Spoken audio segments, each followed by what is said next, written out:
At a lavish wedding reception, Kai Sato's blood ran cold. Across the room, a face he never expected to see again. Kai, is that really you? Number. Not here. Not now. Grace Sanjo, the cheerleading queen who once confessed her love to Kai in the high school garden, now stood before him in a stunning gown, her eyes shimmering with unresolved regret. I never thought I'd see you again. You look, well. She has no right to stand there and act like nothing happened. Can we talk? Just for a moment. There's so much I need to say. The air grew heavy with unspoken history. Kai's heart hammered against his ribs as old wounds tore open. I can't do this right now. Wait, I never stopped thinking about you, Kai. Please. 2 years earlier, in the high school gardening club, Kai had no idea that his quiet life was about to be upended. Kai, I like you. Please go out with me. This has to be a joke. The most popular girl in school, confessing to the gardening club nerd. But the look in her eyes was earnest, and her voice trembled. Is this some kind of prank? Because if it is, it's not funny. Grace's face crumbled. She turned and walked away, her cheerleading pom-poms hanging limp. By the next period, the gossip had spread like a virus. Every hallway echoed with the news. The shy gardener had rejected the cheerleading queen. I was right to be suspicious. Love from someone like her is a trap. So Kai buried himself deeper in his plants, letting the silence mute the noise. I won't let anyone toy with my heart. Not even the queen of the cheerleading squad. Grace didn't accept the rejection. 3 days later, she cornered Kai outside the gardening club. I know you think it's a joke, but I am serious. Give me one chance to prove it. Why can't she just leave me alone? This persistence is exhausting. Come to Wonderland Park with me this Saturday. Just one date. If you still don't believe me, I'll never bother you again. A public date? That's either proof or the perfect setup for a school-wide humiliation. The challenge exploded through the school like wildfire. By lunch, everyone was speculating. Damned if I do. Damned if I don't. Fine. One date. I'll prove to myself it's all a game. Fine. One date. Saturday. But don't expect me to fall for your act. You won't regret it, Kai. I promise. And so, with the entire school holding its breath, Kai stood at the edge of a choice that would change everything. Saturday came with a crisp autumn breeze. Kai stood at the park entrance, the colorful lights mocking his nerves. There you are. I was afraid you wouldn't show. She actually came. Maybe this isn't a prank after all. They wandered through the bustling park, the scent of cotton candy and laughter pulling them deeper. Try some. The cotton candy here is the best in the whole park. Her smile is disarming. I am letting my guard down without even realizing. As the sun dipped low, the Ferris wheel lifted them above the noise into a quiet world for two. This is nice, isn't it? I am glad you gave me this chance. At the very top, with the night sky as their witness, Grace leaned in and pressed her lips to his. What have I gotten myself into? But right now, it doesn't feel like a mistake. The months that followed were a slow erosion. Kai's quiet nature clashed with Grace's vibrant crowd. Every party, every cheer meet, I am never one of them. I am the gardener boy she keeps in the shadows. You never try to fit in, Kai. It's like you are ashamed to be with me in front of people. I am not ashamed. I just don't belong with those people. You knew that from the start. The Cold War simmered until the school festival. Under a sky of bursting fireworks, their truth finally ignited. Why can't you just be normal for once? Everyone's staring, and you are just standing there like a ghost. Normal? You chose the gardening club weirdo, but I can't find the words to say that. You are pathetic, Kai. I can't do this anymore. We're done. She spun away into the cheering crowd, leaving Kai shattered among the ghost of fading fireworks. Love really is a trap. I was a fool to ever believe she saw the real me. 2 years later, University life brought Kai to a noisy family restaurant. His co-workers Yvette and Kane never let him forget his single status. Kai, when are you going to find a girlfriend? You are practically a monk. Let him breathe. Not everyone wants their heart handed to them on a platter. I am done with romance. My plants don't argue. But Kai's routine had a crack. Every Tuesday, he'd slip out early. His senpais took note. One evening, Yvette and Kane followed discreetly, their suspicion turning to pure curiosity. At a preschool gate, Kai scooped up a tiny girl with pigtails. His guarded expression melted into pure warmth. A child? Don't tell me. Kai's been hiding a family from us. Relax.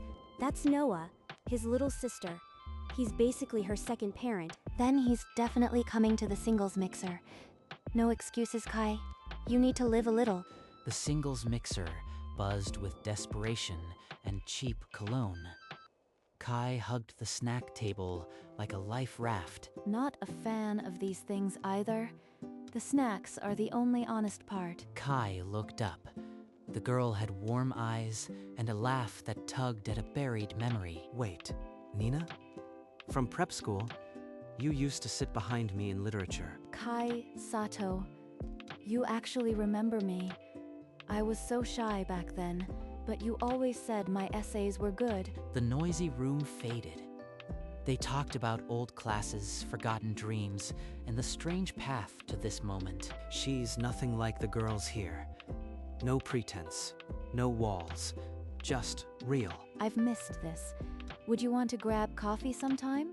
No pressure. Yeah, I'd like that.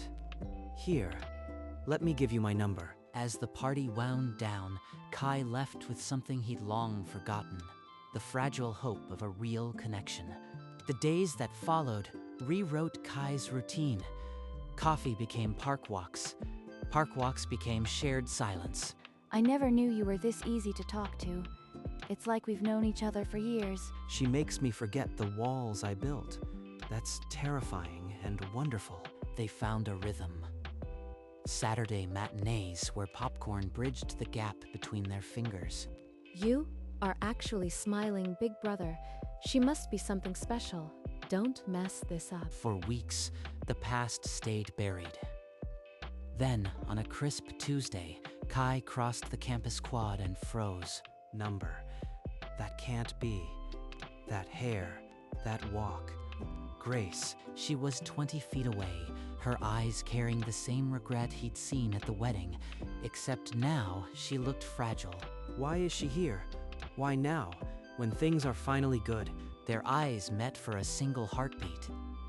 Then Grace turned and walked away, leaving Kai's newfound peace shattered on the pavement. The following afternoon, Kai found her waiting on his usual path. She looked up, eyes red and raw. Kai, please, I can't keep pretending I don't see you. Why now? I have Nina. I should walk away. I made a terrible mistake. I never should have let you go. I still love you. You ended it, Grace. You called me pathetic. You don't get to just show up and say that. I know I hurt you, but I've changed. Please, just give me another chance. Kai's throat tightened. The old wound pulsed, but so did the memory of Nina's laugh. I am with someone now. Someone who doesn't treat me like a backup plan. Grace's face crumpled. She nodded, tears spilling, and turned away. Why does this feel like losing her all over again? Kai moved like a ghost at the restaurant. Orders went to wrong tables. His senpais exchanged worried glances. Kai, that's the third time you've zoned out. Table 6 is still waiting for water. Grace's face, Nina's anxious texts. It's all noise. Why can't I just move on? Nina's patience was wearing thin. When she called that evening, her voice trembled. Kai, you are shutting me out. I am not asking for perfect. Just don't leave me in the dark. It's not you, Nina. I just have some old stuff to deal with. I'll be okay. After his shift, Kane cornered him by the lockers.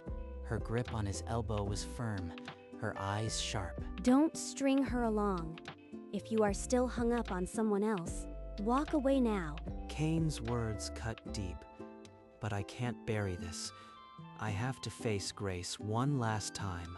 That night, he stared at his phone for nearly an hour before typing, "Can we talk? I need the truth." Grace? Before Grace could reply, Kai's restless feet carried him to an old park. The silence felt heavier than the autumn leaves. Near the swings, a small figure in a pink coat was crying. A lost child with familiar bright eyes. Hey, it's okay. Are you lost? What's your name? Chloe, I was playing hide and seek with my sister, but she didn't find me. The sister's name made Kai's chest tighten. Then he saw her sprinting across the grass. Kane, wild with worry. Chloe, thank God. Kai, what are you doing here? Kane, your face is all red. Is that because you like him? You have his picture in your room. Chloe, that's enough. It's just an old class photo. An old photo?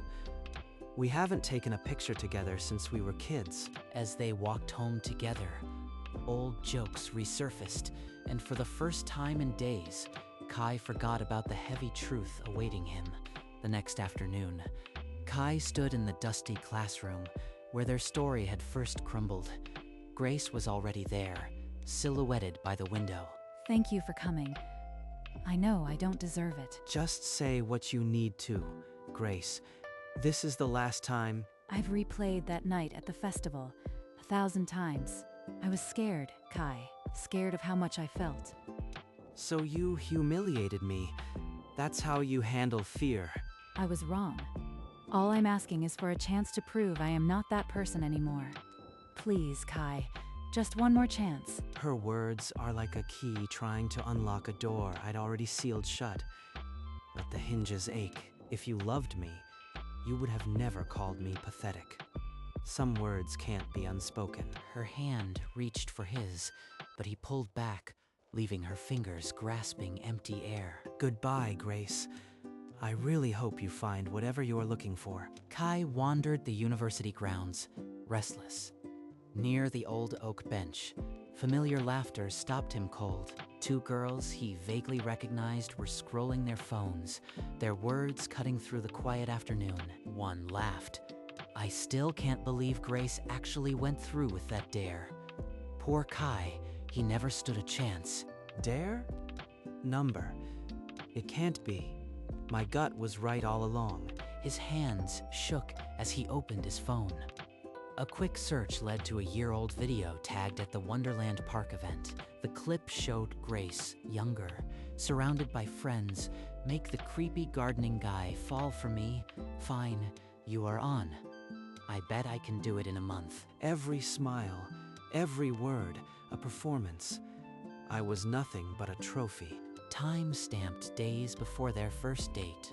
The proof was there, undeniable. All those tears she shed today, were they real or just another act? I can't trust anything anymore. Now, I know the truth. I won't let her lies ruin anyone else. Kay climbed to the university rooftop, phone in hand. Grace was already there, her silhouette trembling against the darkening sky. I found the video. The bet. Tell me it's not true. It started that way, but it became real. Everything I felt, everything I said after, it was all true. You called me pathetic. You made me feel like dirt for just being myself. Where was the love then? I was scared. I was terrified of how much I needed you. My friends pushed me, but my feelings were my own. Her tears look real, but how can I ever trust the foundation of us? It was built on a cruel game. Trust shattered, can't be glued back. I need you to know that I will never, ever forgive you. She crumbled to the cold floor, sobs merging with the wind as Kai walked toward the stairwell without a backward glance. I thought closure would set me free. It just carved a deeper hole. Maybe the real love wasn't the one that burned bright and false, but the steady warmth I've overlooked. For 3 days, Kai didn't leave his apartment. Curtains drawn, meals forgotten.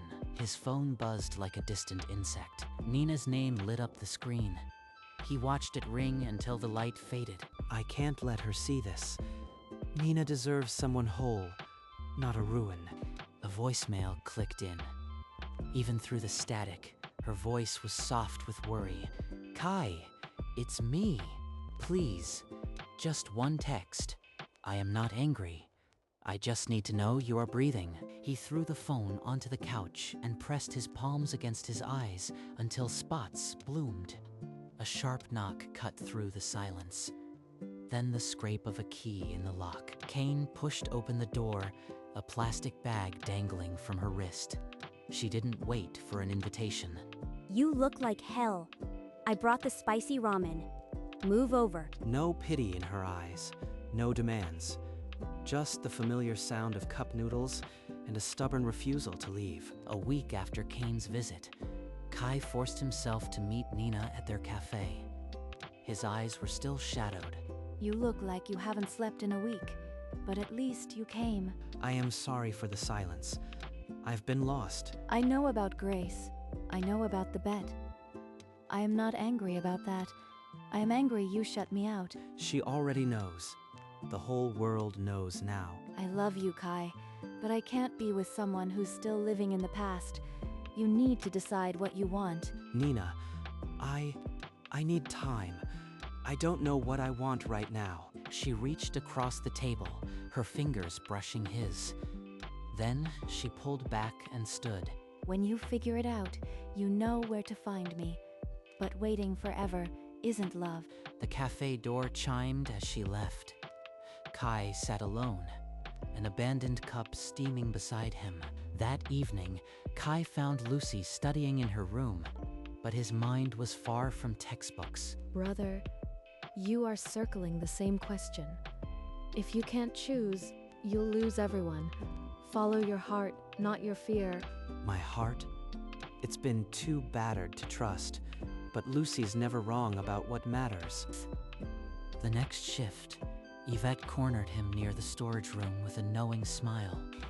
You know, Kai, the best relationships are with those who've already seen your worst. Just an observation. Later that night, Kai waited for Kane by the lockers.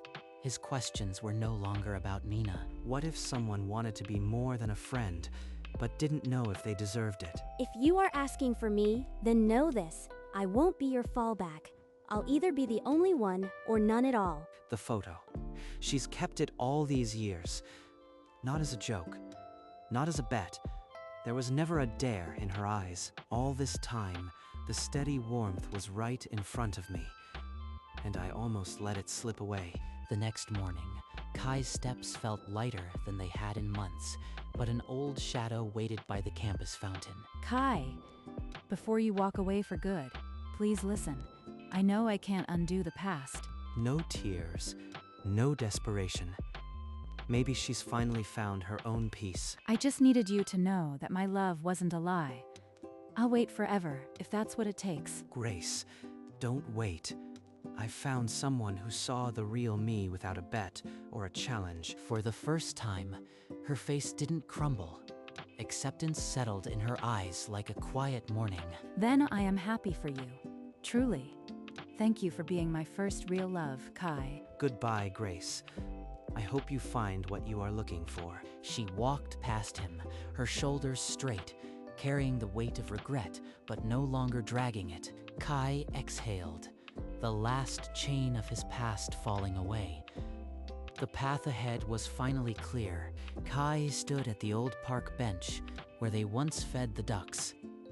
Nina arrived, her scarf tight against the chill. You sounded sure on the phone. You've decided, haven't you? I have, and I am sorry it took so long. You deserve someone whole, and I am not that person right now. Is it someone else? It's not about choosing her. It's about finally being honest with myself. Then, I won't fight for half a heart. I loved our time together, Kai. She rose slowly, her figure small against the gray sky, and tucked her hands into her coat pockets. Goodbye, Kai. Take care of yourself. It hurts, but for once, the pain feels clean, like a wound finally being washed. She vanished into the mist, and Kai was left with the silence of an open road. The past was truly behind him now. That night, Kai stayed late after closing. The restaurant was silent, chairs up on tables. Kane turned off the kitchen lights, not knowing he was waiting. Kane, wait. I have something I should have said years ago. What? You need more ramen. I am off the clock. I am not looking for a fallback. I am looking at the person who's always been there. Her hand tightened on the light switch. For a single heartbeat, the only sound was the hum of the refrigerator. You are an idiot. You know that? I've been right here all along. Her voice is rough, but I hear the crack. All those years, she was just as scared as I was. She stepped closer, her sharp edges melting into something tender. You'd better not mess this up. I am not Grace or Nina. He reached for her hand, and their lips met in a quiet promise that finally felt like home. Spring painted the old park in cherry blossoms. Chloe's laughter rang out as she chased a butterfly past the swings. If you two are married now, does that mean Kai is my brother for real? Don't give him any ideas. He's already too smug for a former gardening nerd. Former? I still have my plants. You are just the only one who doesn't complain about the dirt. Yuck! Romance is so weird. I'm gonna go catch another butterfly. From a distance, Lucy waved, a knowing smile on her face as she settled onto a bench with a book. I never thought I'd have this, but here he is, and he's not going anywhere. Kane leaned up and kissed his cheek, quick but certain. No grand gesture, no hidden bet, just her, just us. This is what real feels like. Under the blooming canopy, Kai finally understood. The queen he ignored had nothing on the friend who stayed. Weeks passed. Autumn leaves blanketed the campus paths, and though new faces arrived, Kai walked with a lightness he hadn't known in years. One crisp afternoon, on a path he'd avoided for months, a familiar figure stood before him. Grace Sanjo, her once long hair, now cropped short, her eyes no longer pleading. Their gazes met, and for the first time, there was no tension, only the quiet recognition of shared history. She nodded first, a small, graceful motion. He answered with a nod of his own, unburdened. As she turned, a single tear slipped down her cheek, but it was chased by a faint, forgiving smile. No words were needed. The silence between them finally held closure, not regret. Kai watched until her silhouette vanished. Then he turned toward the old oak where Kane waited, arms loosely crossed. She didn't ask. She simply matched his stride, her hand brushing his as they walked. The loudest confessions mean nothing without the quiet courage to stay. And she had stayed.